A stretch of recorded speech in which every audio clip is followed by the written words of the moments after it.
Welcome, everyone, to the last gasp of the Russia collusion conspiracy theory.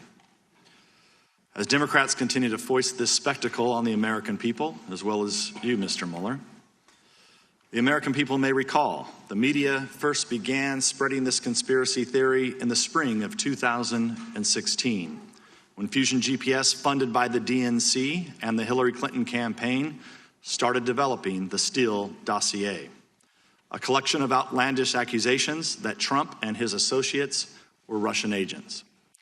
Fusion GPS, Steele, and other Confederates fed these absurdities to naive or partisan reporters and to top officials in numerous government agencies, including the FBI, the Department of Justice, and the State Department.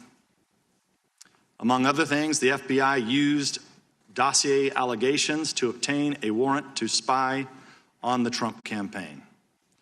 Despite acknowledging dossier allegations as being salacious and unverified, former FBI Director James Comey briefed those allegations to President Obama and President-elect Trump.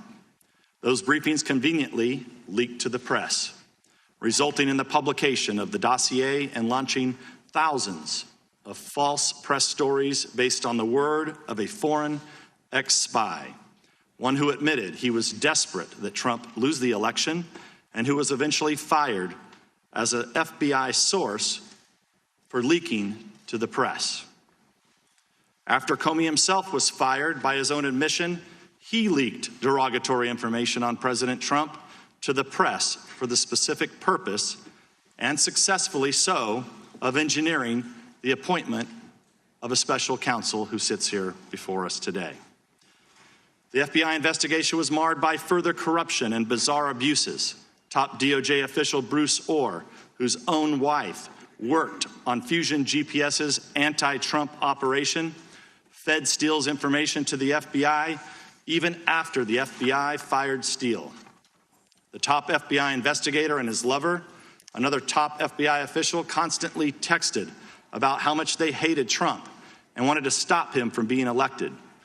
And the entire investigation was opened based not on Five Eyes intelligence, but on a tip from a foreign politician about a conversation involving Joseph Mifsud. He's a Maltese diplomat who's widely portrayed as a Russian agent, but seems to have far more connections with Western governments, including our own FBI and our own State Department, than with Russia.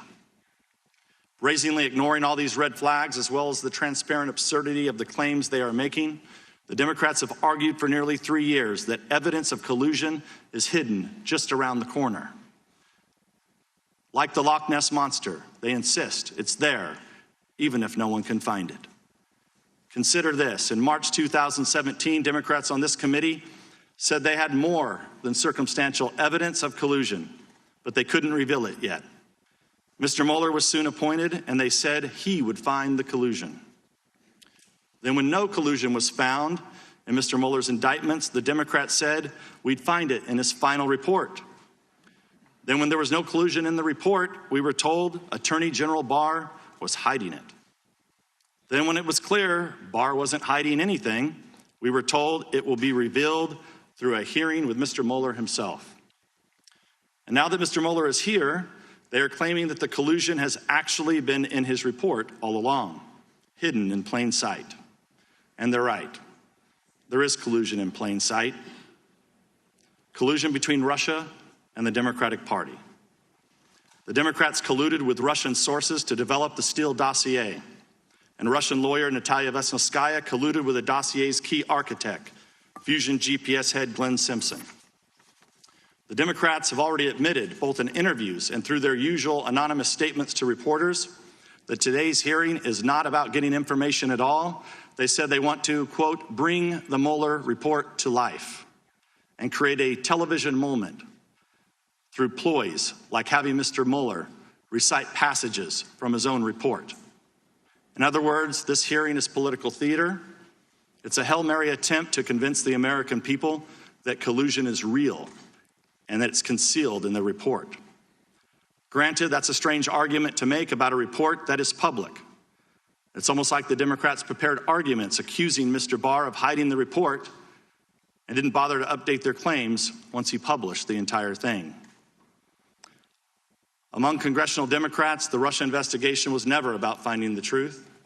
It's always been a simple media operation.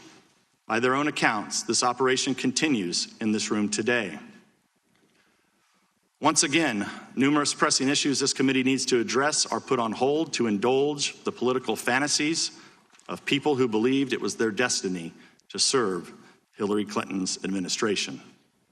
It's time for the curtain to close on the Russia hoax. The conspiracy theory is dead. At some point, I would argue, we're going to have to get back to work. Until then, I yield back the balance of my time.